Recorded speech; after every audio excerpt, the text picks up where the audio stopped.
CJ, 1 2 3 4 1 2 3 4. Actually, I think that's leaving. Goes 1 2 3 4 1 2 3 4.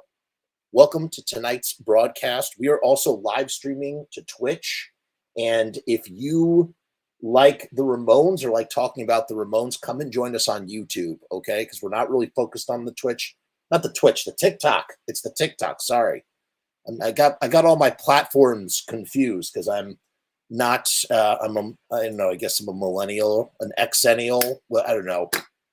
I'm in that weird time where I'm not like. I'm either an elder millennial. I'm not a Gen Xer. I'm too young to be a Gen Xer. And I'm just on the cusp of the first millennial age. And so, it's this weird thing where, we had the radio. We taped things off the radio. What else did we do?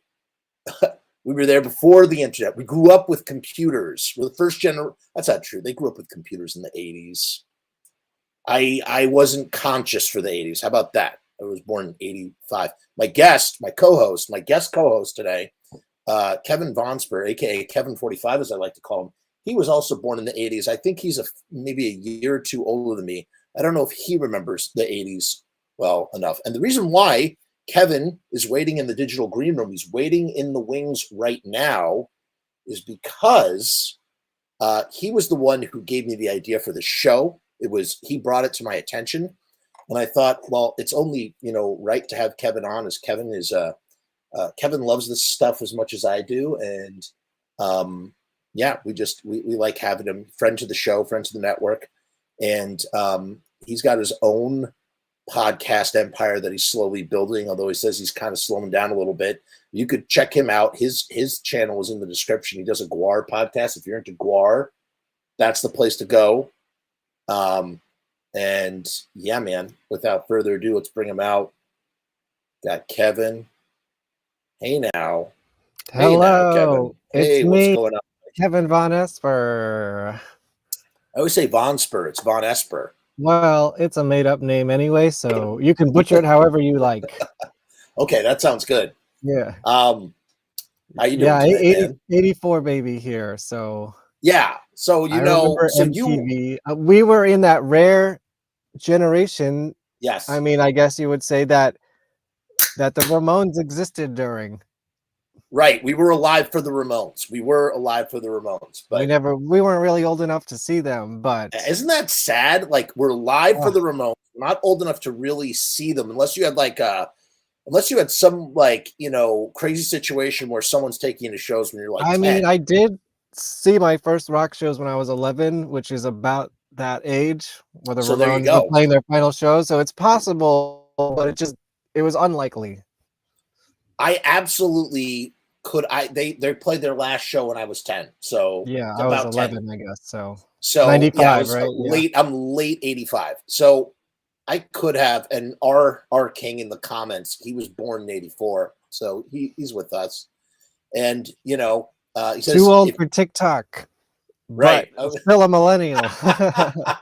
We are too old for TikTok. If you grew up in the 90s like I did, you were part of the last generation of pure innocence with no social media. Yeah, Kevin, flash that again. I'm live on TikTok right now, breaking into the TikTok sphere. Look at that. Well, yeah, I get it. It's not quite the same broadcast, but you got your phone going on. I mean, they can't hear me. No one can hear me on TikTok, but whatever. We're not here for TikTok. I don't even know why I'm broadcasting TikTok. It's just because it got turned on and I can. We got to talk about Ramones. We have some serious business Ramones. But wait, I got to show you my shirt because it's brand new and it's not Ramones related, but I thought you'd appreciate it. Oh, dude, I have the same shirt. Yeah, I finally got one. I have the same shirt. It's a size too if small. If you know. Yeah. And we'll leave it there. Or maybe I'm a size too fat, but it doesn't fit me very well. It's a great shirt. You gotta cut it up and make it a patch then. Yeah, I was thinking of that actually. I was thinking about just taking the symbol and turning it into a patch. Death Records G jacket, punk. Yeah, jacket. exactly. Just like the biker gang, Death Records forever. We were just talking. I just want to touch on this just real quickly, one more microsecond. So we are this rare age. We are kind of the first generation of the internet, I would say. Yeah. Right? Yeah. Officially? I remember when it was just text based, and it'd take like a day or two to download a picture. Yeah. Oh yeah. And also I remember Winamp, Yeah, which I was the remember that. first MP3 player. And if you wanted an MP3, you actually had to go to a chat room in AOL and trade around. Hey, who's got this song? I don't remember that part, but I believe it. That was how I first sourced MP3s as a youngster before Napster hit. And listen, whether we're proud of it or not, we all partook in the great Napster revolution. It was just a way of life. We know it's wrong now, but at the time it was just, hey, fuck those record labels. I always supported the artists that I loved, you know. Oh, okay. So Kevin if there's any Company moral excluded. compass to this, of course I did that as well. But if I'd still go see the band and buy the CD at Tower Records, which was too expensive. So it was like a blessing and a curse because I love Tower Records, but it was like that's why CDs died, because it was way too expensive at the end. Too much. True, man. They just got greed. guilty. They just got greedy, man. It was like $18.99 for a CD, and it's just like, yeah, fuck that's you, ridiculous, man. Fuck you. man. Like, what do you think's gonna happen? But at the same time, and I was young, so I wasn't I like didn't have money. I still don't have money, but right. I tried. I did my best. But you want to know something? In the years since, as an adult, I have made more than enough amends to those artists in droves. From buying records to seeing live shows, especially if I knew it was a band that I had downloaded when I was a wee youth, and so I feel less. Here's a segue question for you: Have you ever seen a Ramones member play live? Yes. Yes, I have. I've seen CJ Ramone and Daniel Ray do a Ramones set at the Continental before it shut down. Wow. That's so nice. The Ramones used to play the Continental all the time. And I never saw Marky Ramone live, but I did interview Marky under some strange circumstances. Hawking pasta sauce. But right. I'll be honest, man. Nothing against Marky. I just kind of feel weird going to see a bunch of dudes moonlighting as like Ramone wannabes with Marky Ramone blasting away on the drums. Like I'm in awe of Marky's playing, but I just don't feel like shelling out whatever it is, $30 to like see Marky Ramone on a drum riser. It just doesn't. Well, I saw Marky twice, but his singer at the time was Andrew WK, so it was like a twofer for me. Well, that's a twofer, and that's a pretty crazy thing to experience, and I saw that twice. If it wasn't, and if Michael Graves wasn't Michael Graves, I didn't see the Michael Graves when he was in the band. Yeah, I probably would have checked that out if it was the Michael Graves show. And this is all relevant because the album that they did release in 1995 was produced by Daniel Ray, as I refreshed my memory today. Yes, he's like, listen, after Johnny Ramone and maybe Mickey Lee, or tandem with Mickey Lee, I would say Daniel Ray is like the true heir to any kind of Ramones tribute guitar spot, right? Like he co-wrote a lot of these songs on this album too. I see. Kind of. This must have been they must have been in the studio at the same time as he was recording the Misfits. About. I'm sure he probably was doing double duty, man, for sure. Because no. Or like one after the other. No, he was not, because the Ramones probably recorded their last album in '95, Adios Amigos, if not late '96.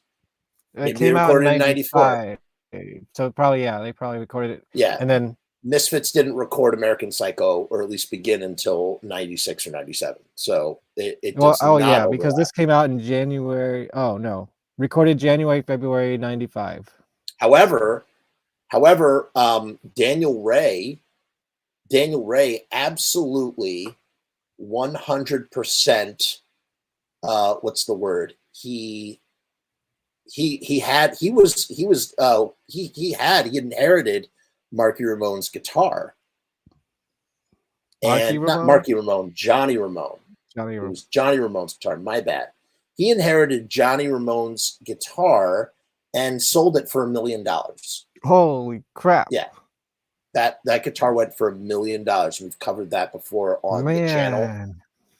So Daniel Ray cleaned up. I don't know what kind of producing royalties he might have gotten from the Ramones, but he absolutely cleaned up. Not as much as that, yeah. You know, the Ramones irony, were not selling those kind of records, and that's kind of what the part of this discussion is about. Actually, it's even more ironic because one of the reasons why the Ramones did not end up on Epitaph, which is the topic of discussion, the soup du jour, if you will, for today, is specifically because of a $1 million goal that Johnny Ramone had, and the irony that if he had just lived 20 years after his death, he could have roughly 20 years. He could have sold that guitar for $1 million. Well, that's a tall order, sir. You're gonna have to live another 20 years. Oh my God! But it's just the irony, the irony that the irony that he friggin' didn't survive to see his guitar sell for $1 million, and he shot himself in the foot and his band in the foot specifically for that reason. Let me dive into the material. And by the way, I just need to add that I am in no way a Ramones expert. I just happen to reach this subject. So, you know what? But you know what I like about you, Kevin? You can talk music and you understand music. And I'm not an expert either, but the both of us understand music, and you are a musician. So it's like you're actually kind of a rad co-host for this specific discussion. So I'm kind of stoked.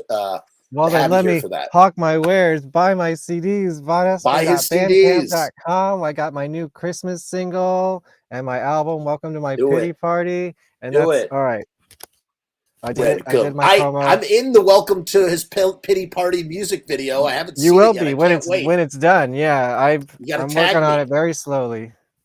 You tag me. We'll play it live on the. I'll do like an embed or whatever. I'll pull it up during a live stream one day, and we'll play the track. Yeah, well, live. When I finish the video, I'll let you know. Right. Okay, so here's what we're gonna do. It's we're going to this is turning into the lecture now, the lecture portion, and then it will turn into a symposium.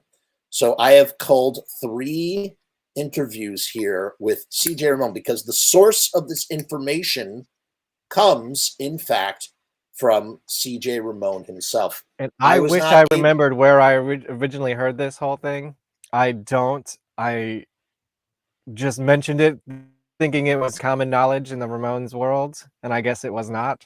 It was probably on a podcast somewhere. I don't know who was talking, whether it was Brett Gurewitz or CJ or I've read all the Ramones books. I've read all the Ramones books, and I read Marky's book. I read Johnny's book. I read I Slept with Joey Ramone. I read Dee Dee's book, although I guess it wouldn't be in Dee Dee's book. I don't think CJ's written a book, but I have never once seen this mentioned. And maybe it was, and I just missed it.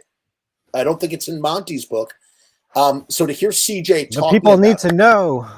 Well, I just think it's really interesting, and it's funny that CJ, of course, of all people, is the one to speak about it, because at the end of the day, CJ was the new blood of the band. We have to begin. We have to begin here.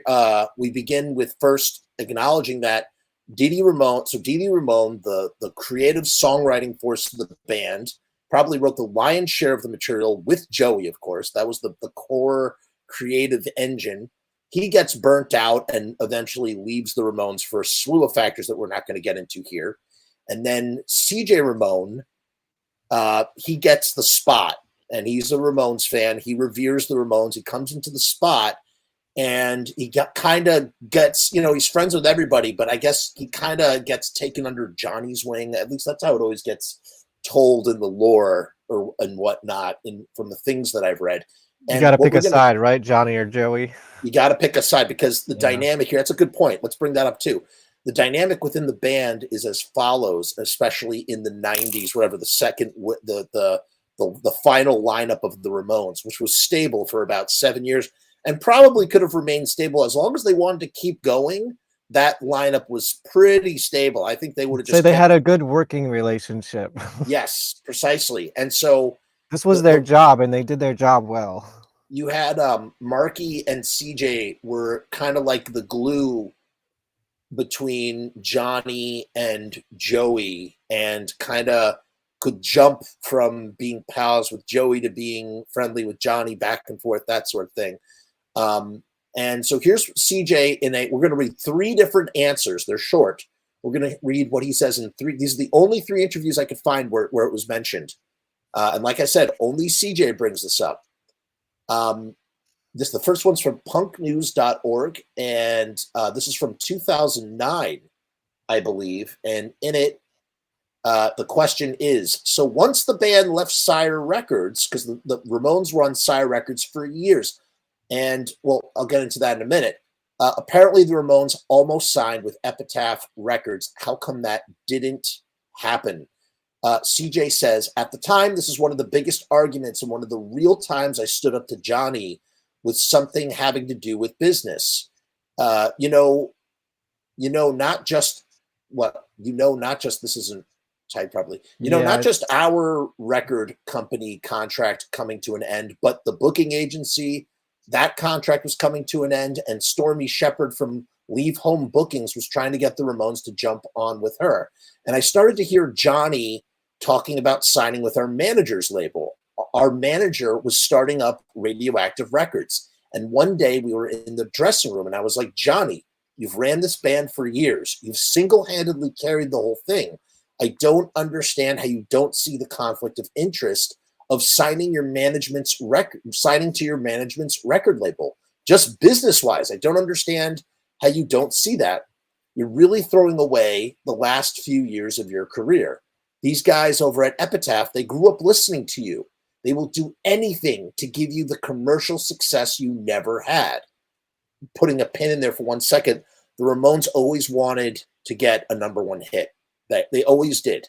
This whole thing about punk and they deserved it too. Of course they deserved it, but like they always wanted a #1 hit. They this whole thing about not selling out or whatever. I mean, the Ramones always wanted to be mainstream or break through to the mainstream and find mainstream success.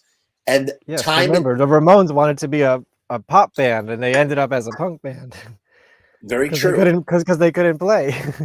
And they got to a certain point, and I forget what album it was, but they got to a certain point where they were just like, okay, it's never going to happen. And we're just resigned to what they had done and accomplished. And I think that really happened post Rock and Roll High School. Once they had done stuff with Phil Spector and nothing had come of that, they kind of figured, they were kind of resigned to that this is probably never going to happen. Joey always was eternally optimistic, but Johnny had given up. Johnny was like, I just want to get my nest egg. So to continue back, he says, you're really throwing away, CJ says to Johnny, you're really throwing away the last few years of your career. These guys over at Epitaph, they grew up listening to you. They will do anything to give you the commercial success that you never had. Your manager is going to do the same thing he's done all along. He's going to dump your stuff out there. You're going to bust your ass with no support from anybody, and you're going to ride out the rest of your career the way that it's been up to now. And he was like, well, when you're in the business as long as I am, you can tell me how to run the band. But what I did not realize or understand at the time was that Johnny had worked out all kinds of backdoor deals to make cash money. Johnny's whole thing was that he was retiring, and he wanted to have as much cash in the bank as possible. He had written off on being successful years before. After End of the Century came out, he realized that the band was never going to break. So there you go, End of the Century. He realized that the band was never going to break big, and that they were just going to have to get out there and pound pavement and make money on their own. So he worked out all kinds of deals and got a huge advance. We spent very little of it. Meaning, Kevin, could you chime in here, please, and explain? Hello, Angus. Hello, Rennie. Could you please explain how a record advance works back in the 90s from what you know and understand about the business? Yeah, I mean, well, I'm not sure. This is a little confusing to me. I wish there was more specifics to it because it sounds like he was getting non-record label advances for like maybe products or something else beyond music. But a record advances, the record label would give you X amount of money to make your record and promote your record and tour your record. but then you have to make all that money back before you actually like get paid. This is basically what a record advance is. So a lot of people who get $1 million advance are like, this is great, we made it. It's like, no, you got to pay that shit back first. And a lot of bands, a lot of very successful artists never even do, you know. So, you know, so basically Johnny here, and again, we're going to read this 2 more times because CJ varies his verbiage slightly. Yeah. And we want to be thorough here because that's what we do on the Frumess channel. And I know Kevin is meticulous when it comes to this information as well, in this kind of way, diligence in research. So that's what he means when they say we were going to get a huge advance. This was an advance that they would have to pay back against royalties. So okay, that makes sense. I was thinking his back end deals were non-music record label related. No, the advance would be coming from the record label. Right. So what CJ is illustrating here, you know, aligned with what you were saying as well, is that Johnny's going, well, I can get a really big advance because it's my manager's label. And then I don't really give a shit if we don't make, I know we're never going to break big, but I know I can negotiate big advances for us. And I'm trying to get to this $1 million. So all I have to do is spend as little money as I need to make this record. And then I don't care if the royalties never come in. I'm just going to bank that my advance is exactly what it is. It's an advance on my royalties. And they can spend the time trying to make that money back on the royalties. I don't give a shit. That's what I take from it. Epitaph must be rolling in that new money, you know, at this moment, because 1994 on Epitaph, Smash by The Offspring comes out, Let's Go by Rancid, Punk and Drublick by No Effects, Pennywise. Was Dookie on Epitaph? It was not. It was not. But Dookie, the reason why I always bring up Dookie. Oh, yeah. But I mean, they elevated each other because Dookie and Offspring, I remember those were like number one hits, basically. Yeah, but Dookie was the gateway to all of the Epitaph bands. Mm-hmm.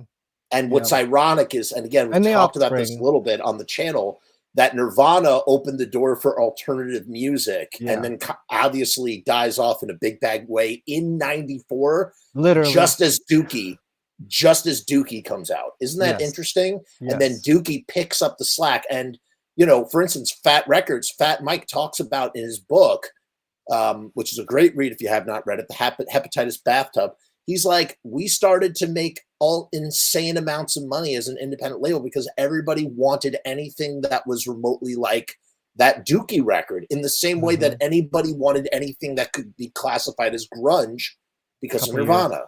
Earlier. So there was. This was the big punk resurgence of the 90s. Probably the most famous. I mean, up until that point, this was the most famous punk had ever gotten. I mean, top 10 hits all over the place.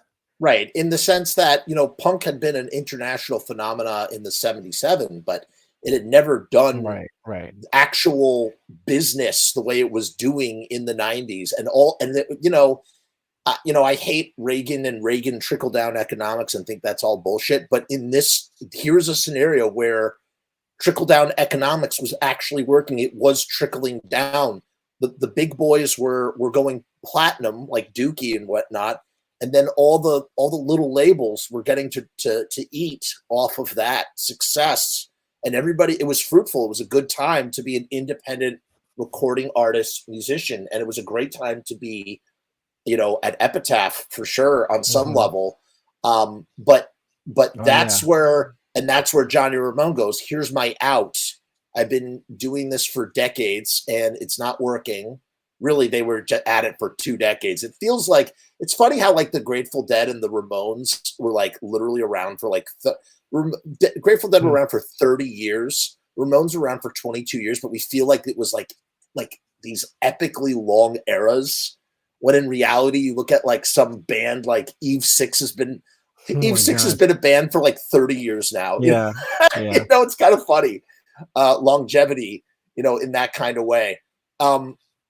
So hold on, where was I? I'm getting lost here. Joey and Johnny probably just split the money, and there are all kinds of little things like that going on, which even after I learned that, I found really unfortunate that he basically sold out the end of his career, you know, his chance at real success for the Ramones and what amounted to a couple hundred $1,000. So that's one thing that was said. I'm going to stop this real quick, and then Kevin and I we'll get into the meat of it. I just want to make sure that we're being thorough here. We got to go to the next one real quick. Here we go.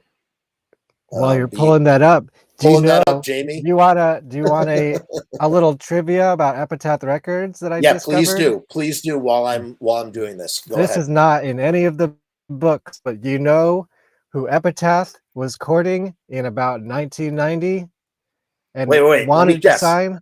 Go ahead. Let me guess. Who they were courting in 19? Okay, you got to give me a little bit more of a hint. Okay, I'm working on a giant project about them.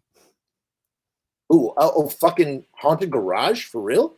Epitaph recorded a whole demo with Haunted Garage in 1989 with Donnell the Surgeon. They were recording them. They didn't quite have the success they had yet, so Metal Blade offered them more money and they signed with Metal Blade. But yes, Epitaph went so far as recording demos for an album for them. Like, they really wanted Haunted Garage.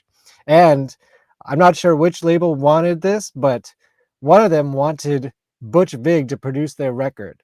So in an alternate universe, Haunted Garage comes out in 1990 with a record on Epitaph Records produced by Butch Vig. And it would have altered the course of history.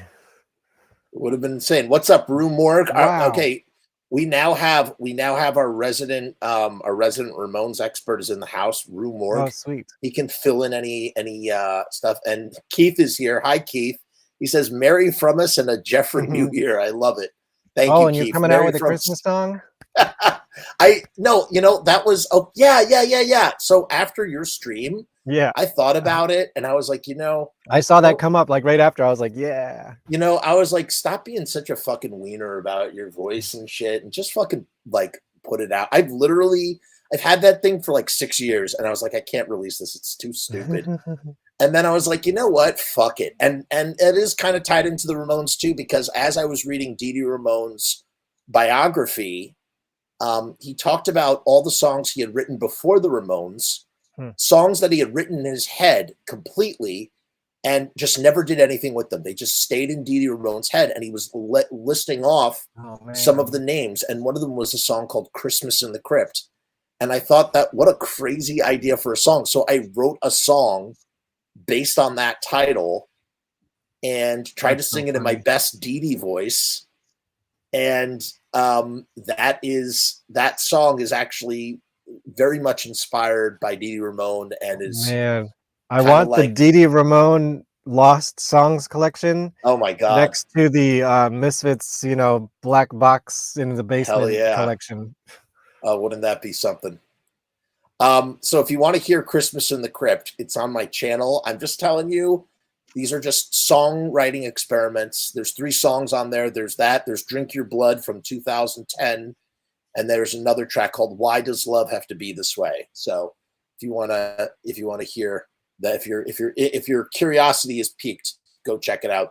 But let's jump into this. It says, all right, so here's the question where he gets into it. This is a great, I've read this interview before, but I don't remember this part about Epitaph because I remember them talking about Loco Live, which is infamously not actually a live record.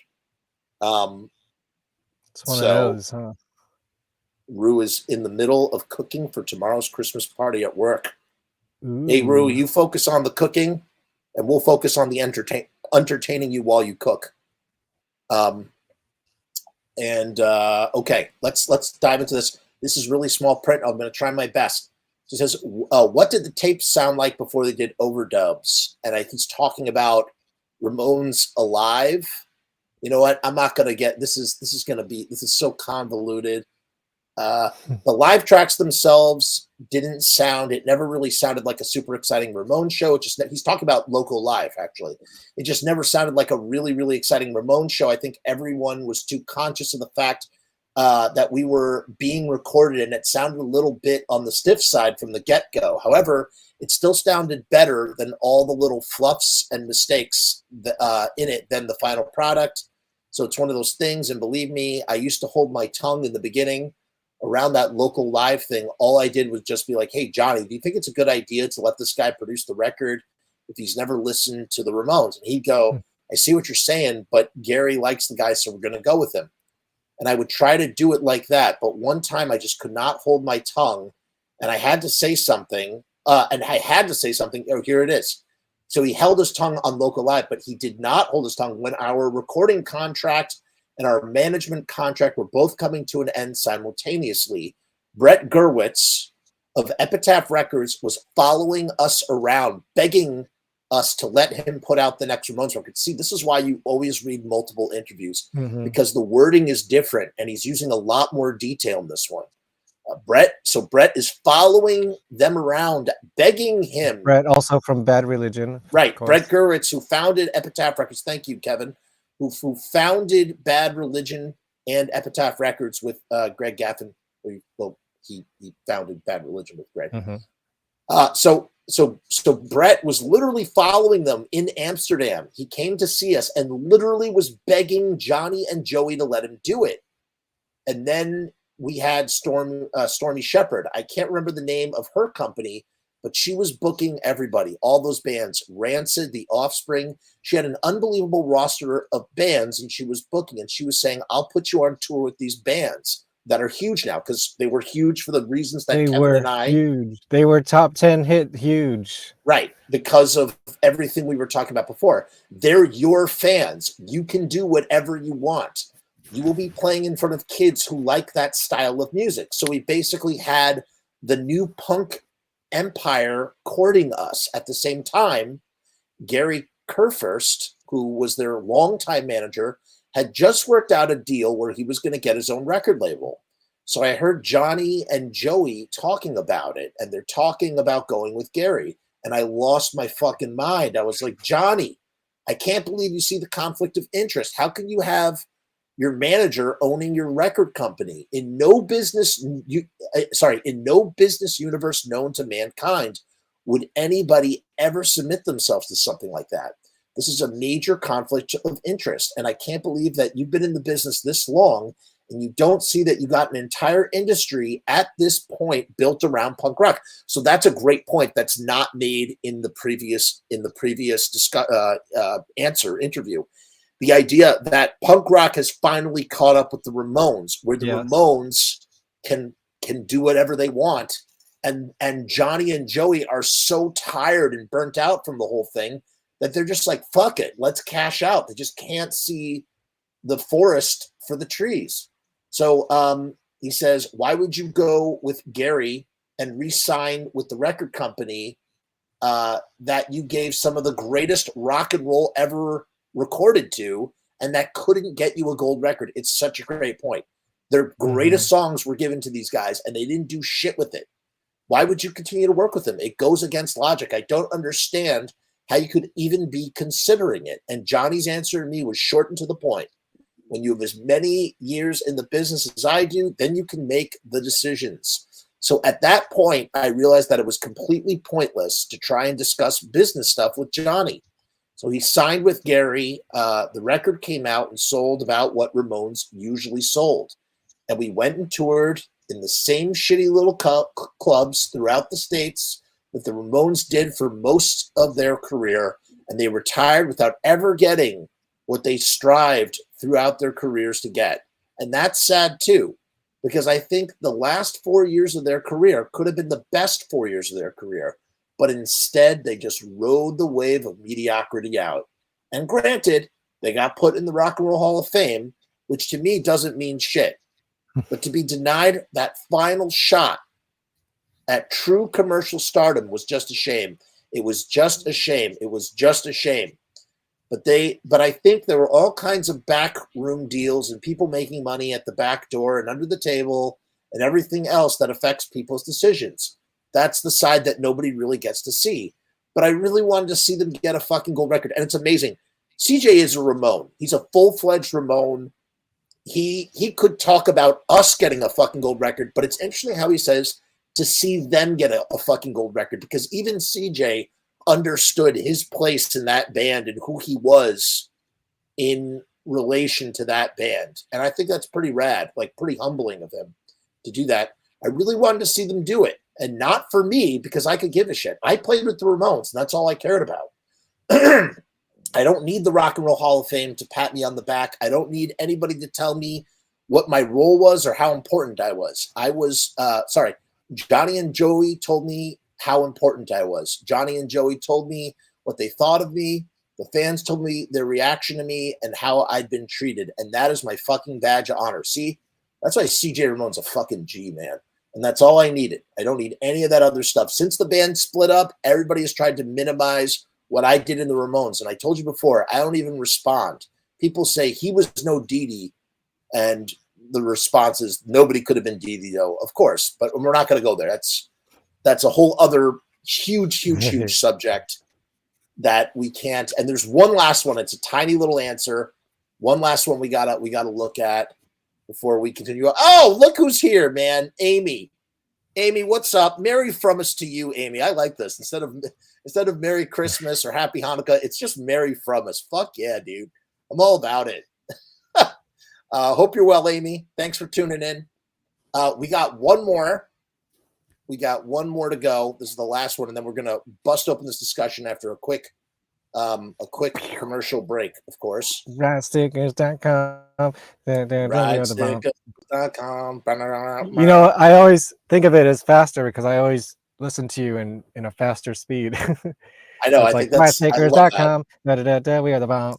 Dude, I do the same thing, man, with all my podcasts. It's just who's got all that fucking time? Especially with this fucking show where we're just literally never. Holy shit.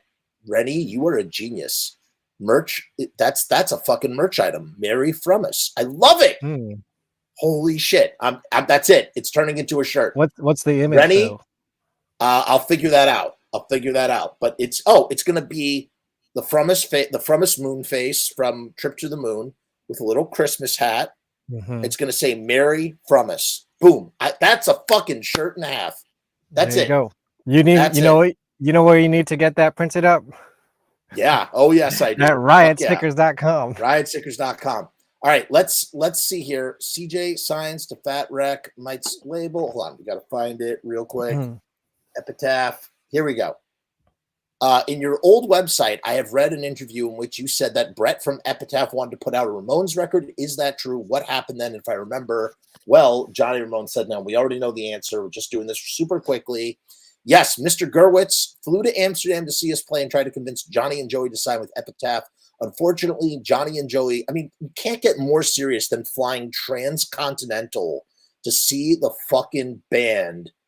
He had that Offspring money, man. Yeah, man. Keith absolutely. Keith invented that, technically. He did. He was the first one to say Merry Frumess. So all the credit goes to Keith, truly. So I mean, he literally flew to Amsterdam. Unfortunately, Johnny and Joey decided they would sign with the Ramones manager, Gary's new label, Radioactive. They had been with Gary for many years and trusted him. Unfortunately, in the end, Radioactive Records was no more successful. The Ramones recognized, and Sire Records had the Ramones side with Epitaph. I think that the rest of the career would have been a lot better. Okay, that brings us to the end of that. Real quick, we're just going to discuss one of the stickiest topics that we have on our channel, riotstickers.com. So you put the Merry on top of the Frumess, maybe a little Christmas hat. And I got to have a menorah there too for the Jewish shit. So it's like Merry Frumess. It's not like, it's kind of like Happy Holiday. Yeah, it's totally going to work. Well, it should be like, instead of Jeff Frumess on your logo here, it should say Merry Frumess. It could. Although it's a pain in the ass to change this thing. That's why I never changed the overlay. I could. It's just a pain in the ass to do it. So anyway, riotstickers.com is the sponsor of the Frumess channel. As a matter of fact, it reminds me, I got to respond to a Riot Stickers email after this show. We have a special promotion with Riot Stickers. You can see they printed the banner right behind me. Riot Stickers rules. Kevin is also I'll find some while you play. Well acquainted with riotstickers.com. We have a special promotional deal with Riot Stickers. You cannot find this deal anywhere else on the internet. You can only find it here at the Frumess channel. Link is in the description down below. You can get 1,000 stickers for $79. Do you understand? 1,000 stickers for $79. That's 7 cents a sticker. Now look at these stickers. What's special about these stickers? They're fucking got a UV coating on them. They're printed on vinyl, so they're waterproof and they're sunproof and they're weatherproof. I love throwing the stickers at the camera. It's so much fun. Boom, just like that. And we're going to do it one more time. Boom, and keep throwing them at the camera. So riotstickers.com, like I said, you can get 1,000 stickers for $79. We're going to be doing some new content with Riot Stickers in 2023. That's coming up. I can't wait. Love having Sharpie Riot on the channel. Shout out to Sharpie Riot. Riotstickers.com/Frumess. It's the only place you're going to get this deal. I challenge you to try and find a better deal. Now, let's go to our handy dandy Less Than Jake penned theme song. It's the guy from Less Than Jake. It's not the whole band. I forget the name of the guy. In any case, here we go.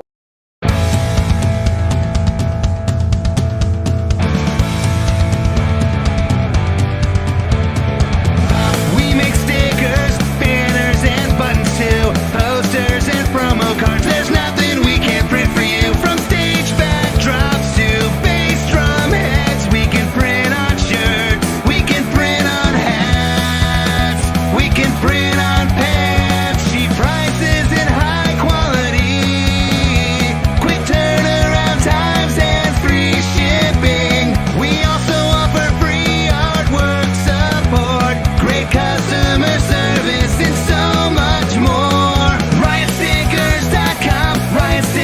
We are the bomb. Riotstickers.com. Riot Stickers, we are the bomb. Riotstickers.com. Riot Stickers, we are the bomb. Riotstickers.com. Riot Stickers, we are the bomb.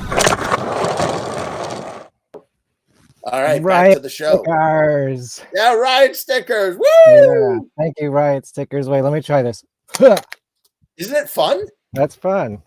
It didn't make it so much of a mess. That's great.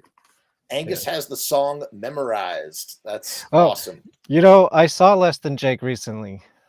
Oh, how was that?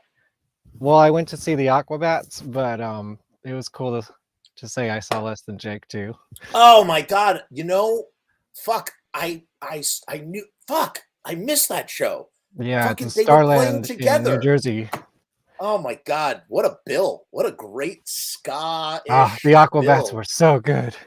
I love the Aquabats. My son loves that show. We watch the show all the time. The Yo Gabba Gabba?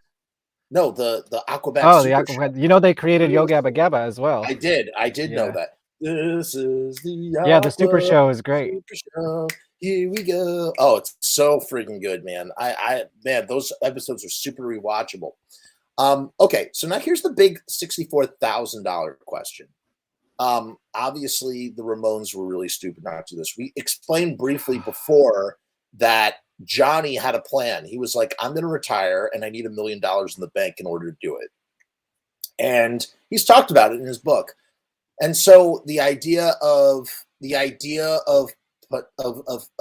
in Johnny's mind, I imagine that he's like, well, there's still a risk that it's not going to work, that we're not going to be received. And why do I want to put myself out there and risk when I know that I have 6 figures guaranteed? You know, if we pocket most of this advance money, because who's getting that advance money? It's Johnny and Joey getting the advance money, right? And then the rest of them are side guys. So yeah, I'm sure they were hired hands at that point, basically. Well, in the business, Marky, especially CJ. CJ might have been, but Marky, I don't think CJ got any t-shirt money. I'm not sure. I don't know if Marky got any t-shirt money. Richie Ramone left because he didn't get any t-shirt money. And I think Marky was a full-fledged partner. And then when he was fired from the band, when he came back, he was no longer a full-fledged partner. I don't know. Who knows the details? Rue might know. I don't know if Rue is cooking Christmas meal for no everybody pressure, at his job. Pressure. So don't burn anything. But if Rue has a moment to write in, we'll hear what Rue has to say if he knows. I will say, I think out of all of them, of all of them, Marky kind of made out the best at the end, right? He's the one that is literally. Well, he's still alive and touring. He's still alive and touring. He's carrying the Ramones name. And, listen, as far as being like a non-writing drummer, like he didn't really contribute to any songwriting. I mean, he's done a pretty good job representing the Ramones, you know, I'm as much as a And drummer. punk rock. If you watch that interview with him and hell yeah, Johnny Rotten. Oh my God. I mean, listen, he's played punk. I mean, he played on fucking the Blank Generation. He played on a bunch of like crazy shit, you know. So you know, I think Marky kind of made out in the end. At the end of the day, you know, I don't know if he's getting Ramones royalties or if those albums have become profitable yet. I'd like to imagine that some of them have gone gold. I think the self-titled album just went gold, though Marky didn't play on that. Yeah, he's not getting that money, I don't think. Okay, Rennie says that Marky got songwriting credits. I don't know about that. Are you sure? Rennie, listen, I'm not an expert. I can't. I would love, please fill us in. Explain that, because from my understand, when the first three albums, the songwriting credits were split up 25%, right? Oh, Rennie says the song "Anxiety" was written partially by Marky, but that's one song that's I don't think he's making $1 million on that. I don't even know that song. I don't even know that song either. He's not making Blitzkrieg Bop money, you know. Yeah. He says some stuff on Mondo Bizarro and Adios Amigos. I mean, he's got mechanical royalties, so maybe he's got a couple little small publishing things. In any case, Marky Ramone has got to live and do many great things on the Ramones name, as he rightfully deserves to and should. But let's get real. If he really had that Ramones money, he wouldn't have been touring with Jerry only. Right? Yeah. so maybe not. But I'm sure he cleans up down in South America when he does that Blitzkrieg tour, because they were like the Beatles down there. But here's the fun game. Here's the big question. The big question of the whole show.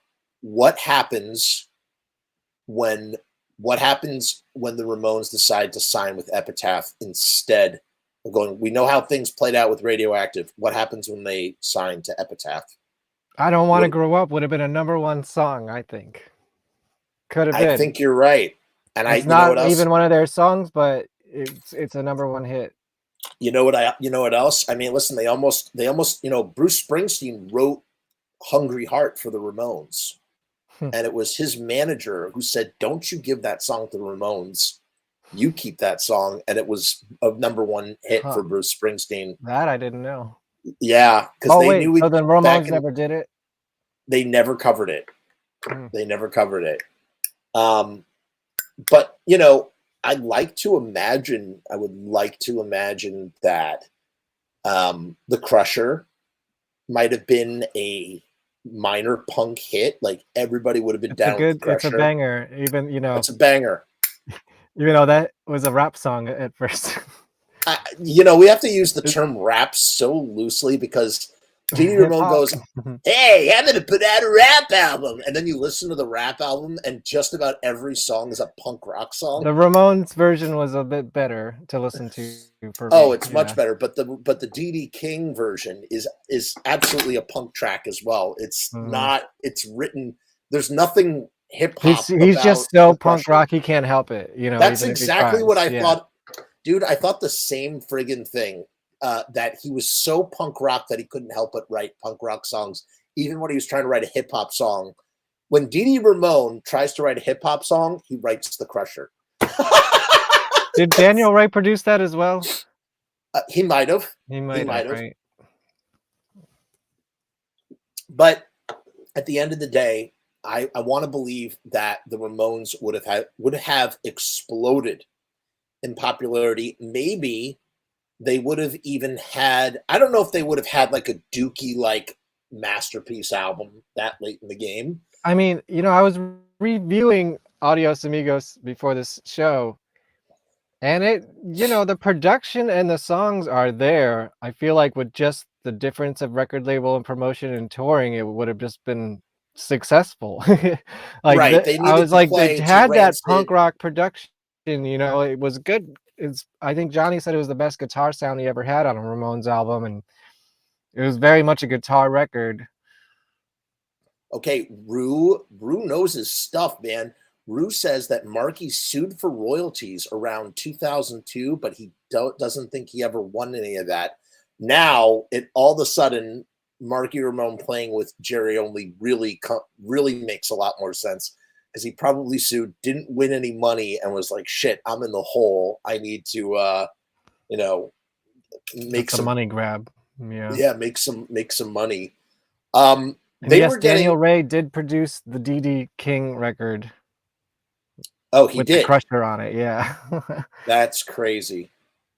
That's so crazy, man. I like everything CJ does except sing lead. Man, he sings great on the Crusher, though. I love him. I love him on the Crusher. But here's the question, and I really want to know what everybody thinks in the audience. Whoever is watching this, maybe leave a comment either in the chat or like in the actual comments on the video. What do you think? Do you think that they see success here? I'm going to try and paint an alternate history. In my alternate history, the Ramones do not break up in 1996 because they do in fact find new a second wind in the young audiences when they open up for bands like Rancid and just all those bands, like the Descendants did. We can compare this to the Descendants, like when they all was like the Ramones struggling for years, and then you get that new record contract and that new record and that fucking punchy punk 90s sound, and it's a hit.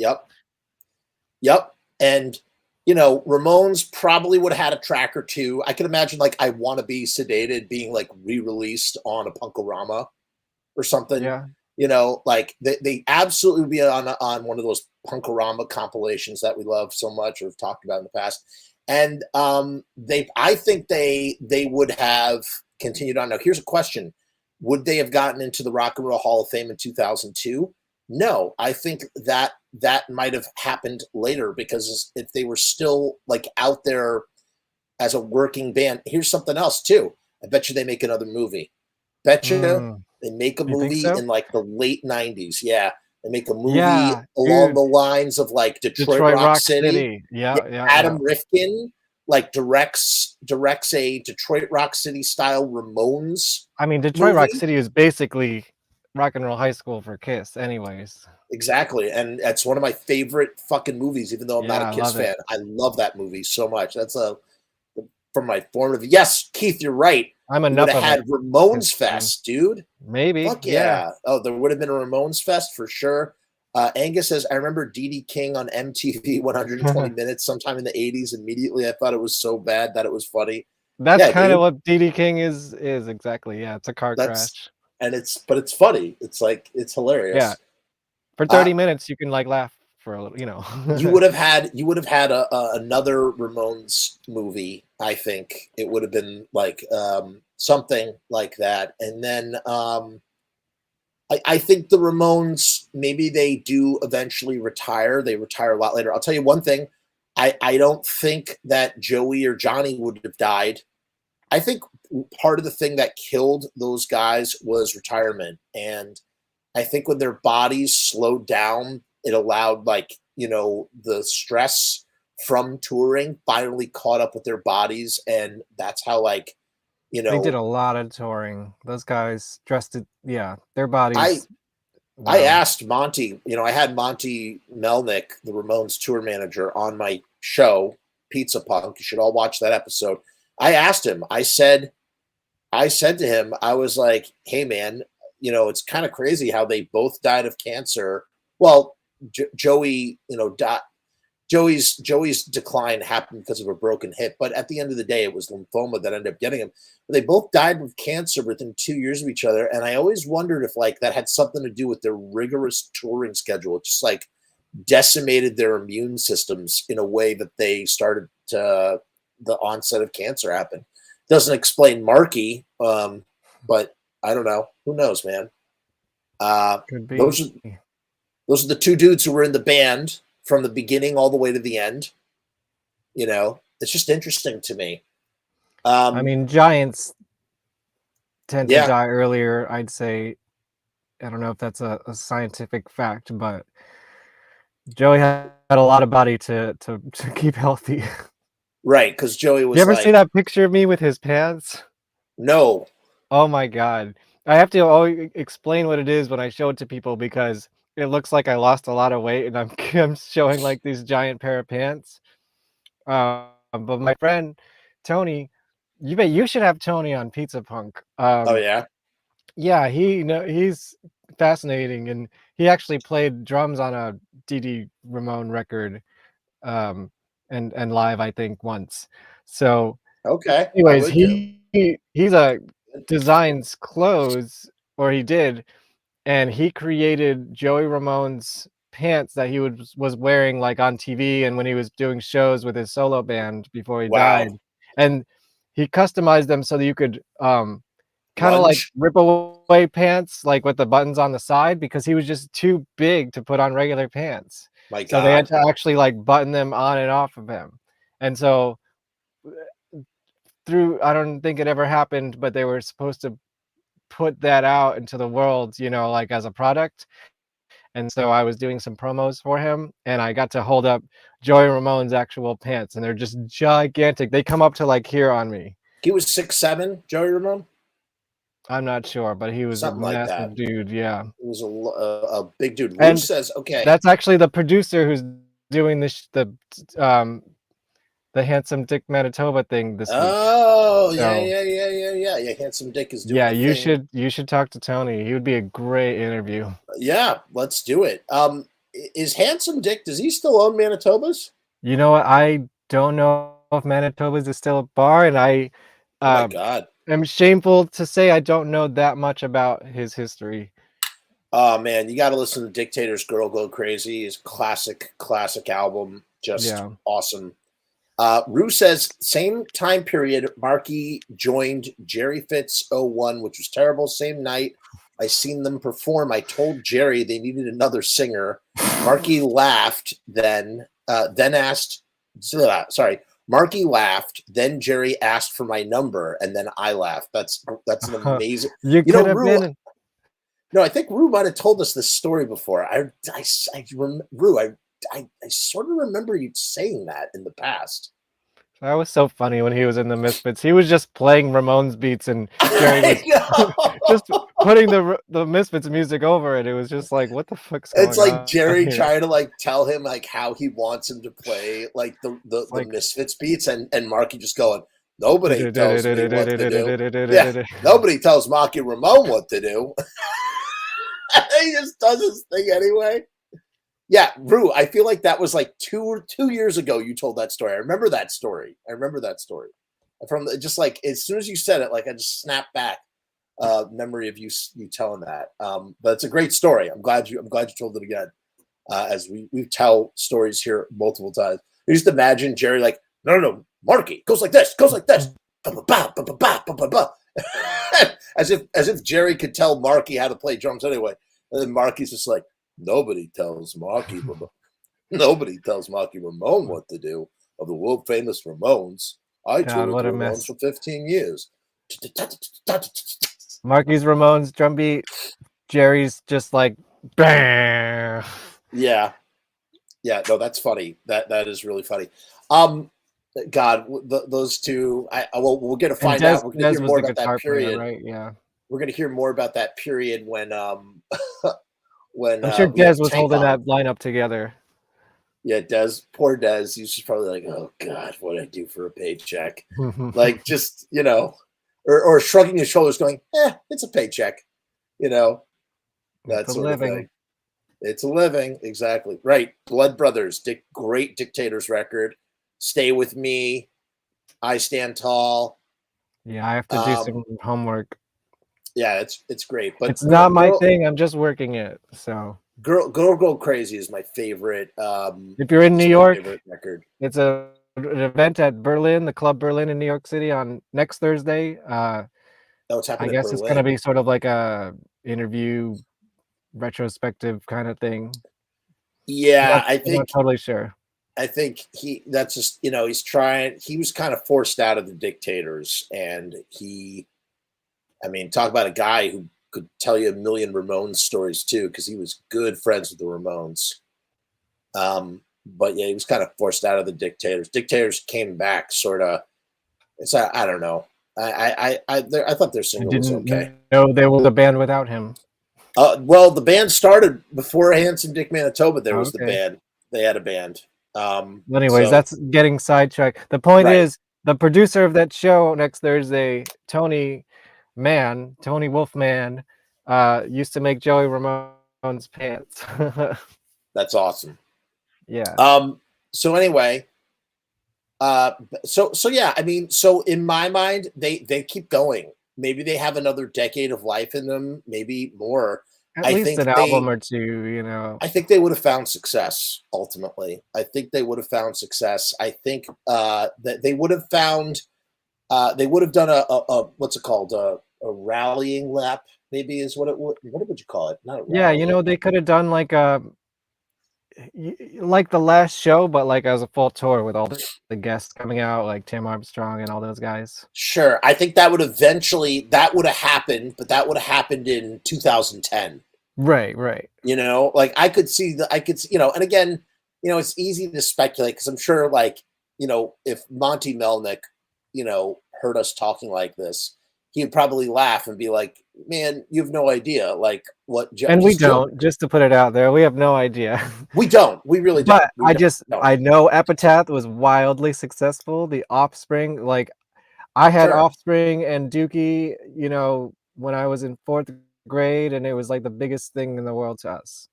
And we were the generation, like we got into the Ramones probably exactly like that. Like we heard Dookie, and then we got into the Ramones.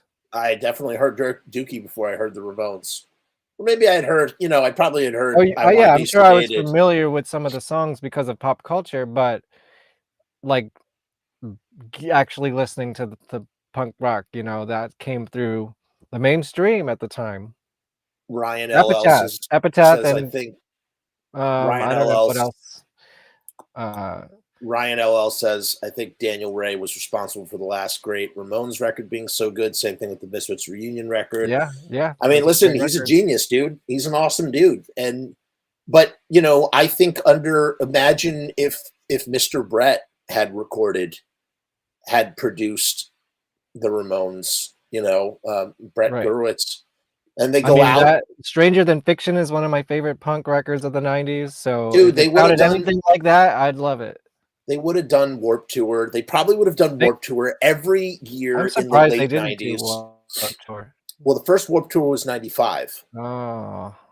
Sublime was on the first Warped Tour, and the Ramones last year as a band was Warped Tour's second year. So Warped Tour probably wasn't big enough in a way that the Ramones would even, you know, want to be on that tour. Yeah, I mean, they probably would have headlined that thing. It would have been a Ramones worship fest. But the point is that like when as Warped Tour, you know, grew, so would the Ramones have jumped on those tours.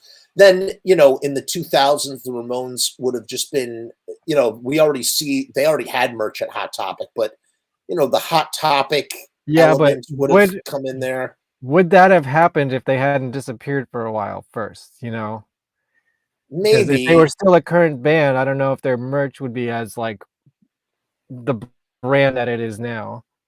I think maybe all that stuff would have gone through Epitaph, or they would have been introduced to the right kind of people. They definitely would have been playing with the right kind of bands that would have exposed them to the markets that they would have been popular in. They would have been selling records, and they probably would have had a really good, you know, royalty rate with Epitaph. They really could have put whatever terms they wanted. And Tim Armstrong could start writing songs for them.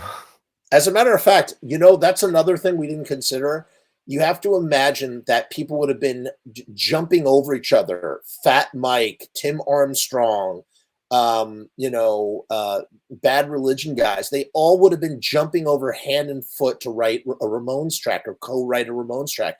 So they would have had even more. Plus, they still had Dee Dee writing for them.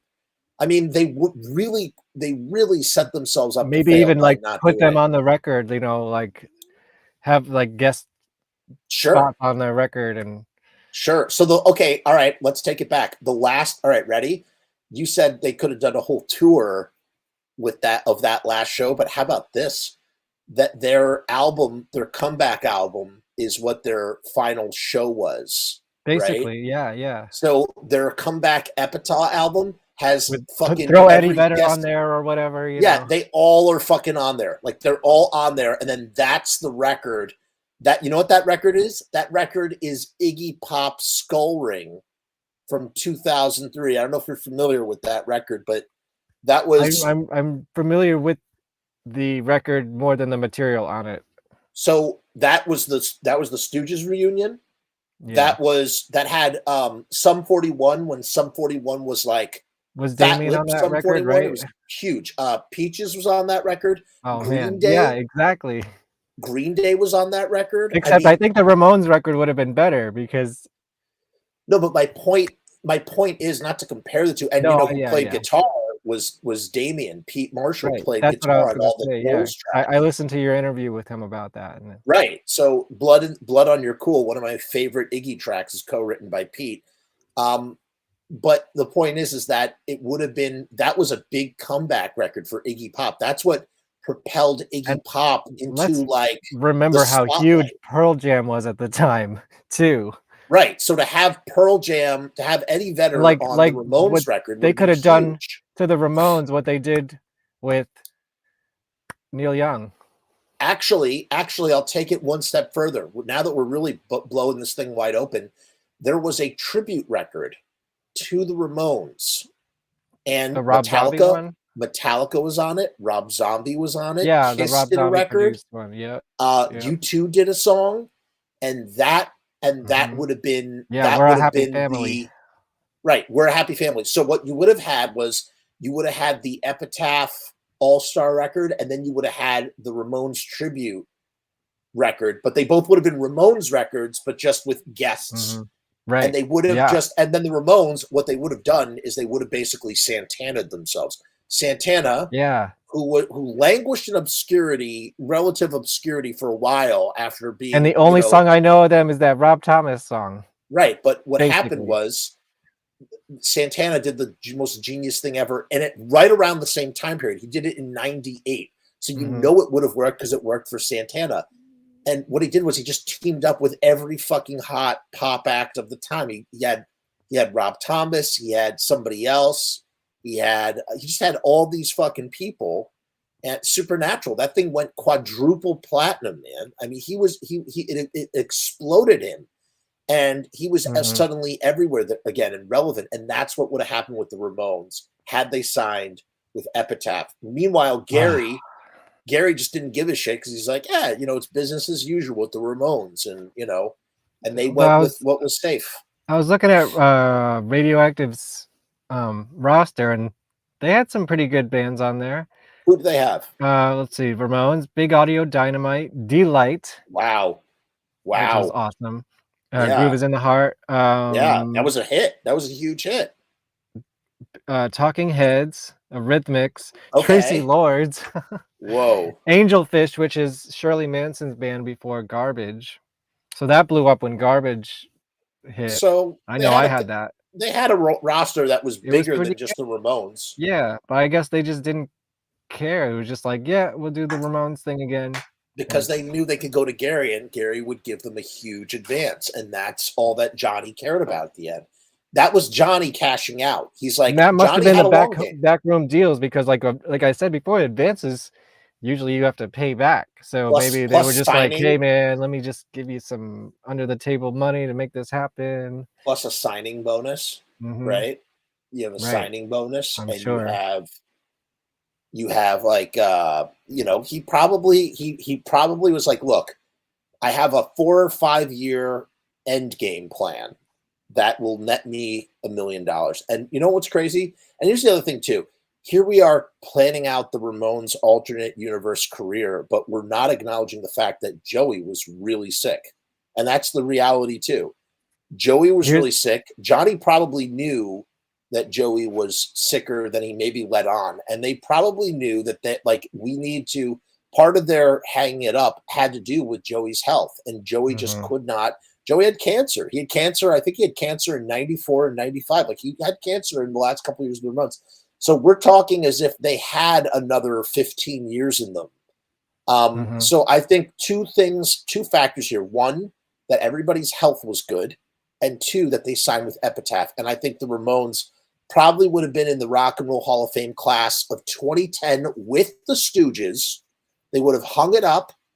They would have done all that farewell shit. It just would have happened later.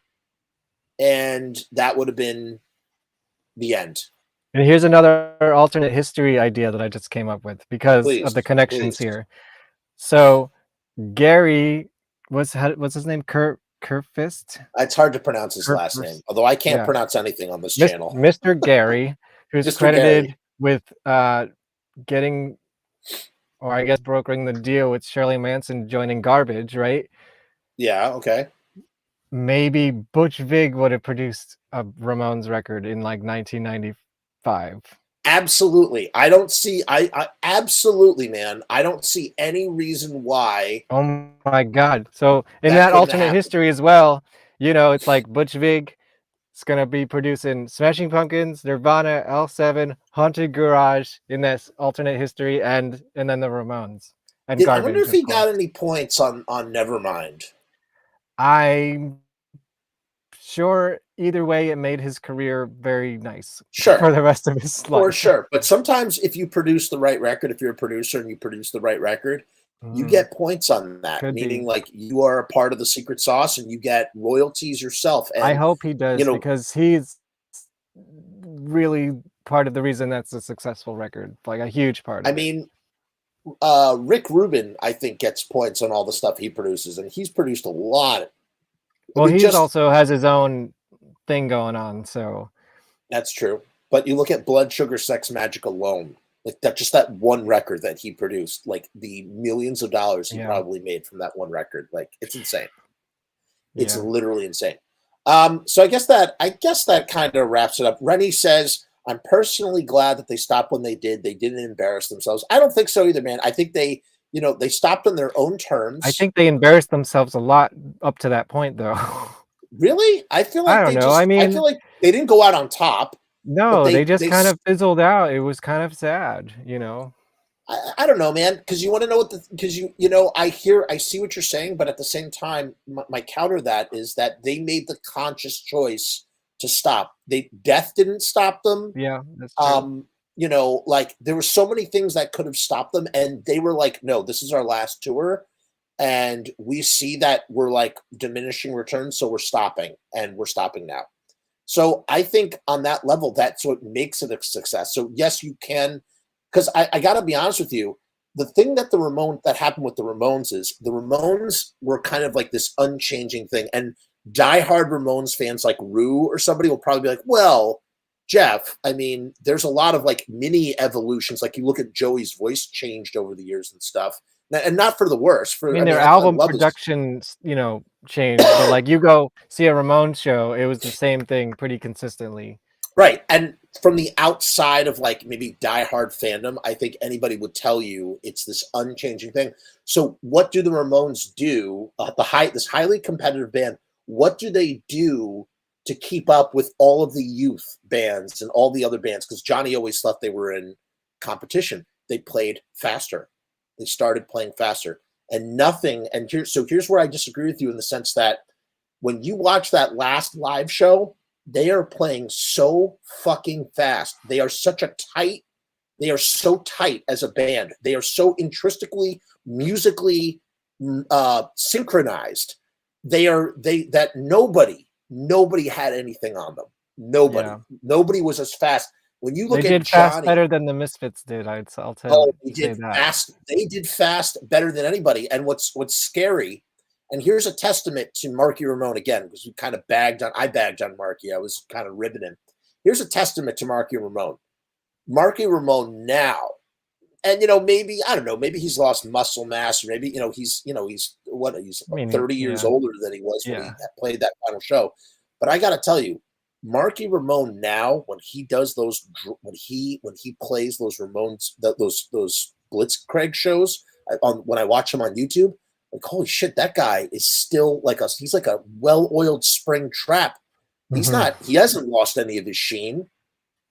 And it's he has perfected his Ramones drum technique. It's a science to him. Right. He's no longer playing music. He is performing a ritual that where every single like note is measured and accounted for. There's no fucking improv. Bless that man's wrist.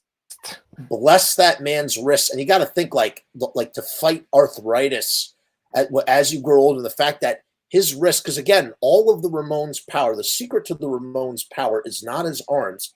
It's all in the wrists. Mm-hmm. It's all that wrist action, that this right here. And I mean, to match right? Though Johnny as well, you know, and Johnny's wrist too. Yeah, absolutely. With those between those two, strokes. That was the Ramone style, really. And you know, so to counter that notion, which I don't think is invalid either. I mean, sure they were petering out. They recognized it, but that they had arrived at this place, and you know, it's the Malcolm Gladwell outlier principle. They did that thing, the same thing, for 10,000 hours, and they were masters of the thing. So now they just needed to put that into some loving hands. Bottled it. Let it get bottled properly. Right. Always played faster live, says Keith. Super fast. Yeah. Angus says, I bet that I grew up on Ramones Greatest Hits Live is really like the album that I grew up on. That's a good live compilation album. I remember that one. Angus says, I bet Johnny Ramone was not a fan of Ramones core bands. I bet you're right, man. I bet you that would really piss him off. I don't think any of them were really existed. I don't think those came until after Johnny died, actually. I'm not sure. I mean, maybe some of the earliest. I bet you Joey would have loved them, though. Well, the Queers and Screeching Weasel, I guess, count as Ramones core. So they played shows with the Ramones. So that I guess that's what Angus is referring to. Oh, here you go. Yes, this I knew. Rue says, CJ wound up on Fat Records and had an all-star cast on his American Beauty album. He had dudes from the Adolescents to Social Distortion, Street Dogs, Bad Religion, etc. I love that album. I have not listened to that. Yeah, I don't know Conquerista, like something. And American Beauty. And you know, that is, you know, it's kind of funny that's the other irony, that we do get a little taste of that Epitaph sort of situation in the fact that CJ signed with Fat Records. I don't know.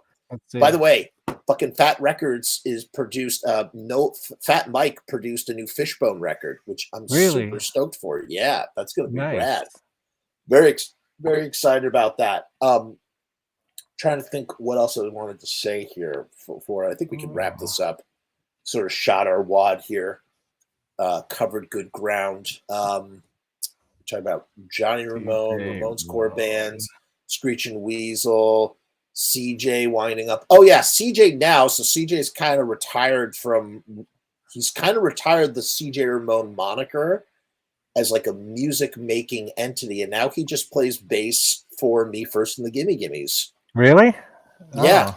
And I used to fill in for Fat Mike, and now I think he is like a permanent bass player, which is a cover band, by the way. Right. All they do is covers. I think he kind of, or at least maybe Fat Mike records in the studio, but CJ does the live shows. So I think CJ's like, yeah, I still get to go out there. I still get to play live music. I'm kind of done doing my solo album. I've never explored those solo albums. I should check those out. Those CJ Ramone albums. I don't really know much about them. Looks like he produced it himself with someone named Paul Miner, who did lots of other Fat Wreck kind of stuff. I have tried a few times to get CJ. I've tried to get a few times to get CJ on this show, and I'm still working on trying to make it happen. It has not happened. Has he responded to you, or?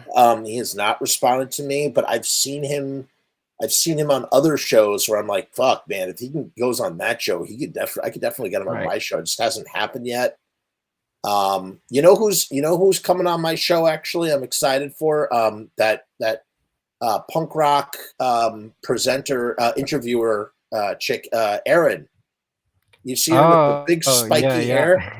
Yeah, she's coming on Pizza Punk. She's cool. Okay. Yeah, I'm excited to talk to her. I want to compare notes about interviewing people. She's interviewed a lot of really cool people, so I'm kind of interested to pick her mind about that. And we don't have enough women on this channel.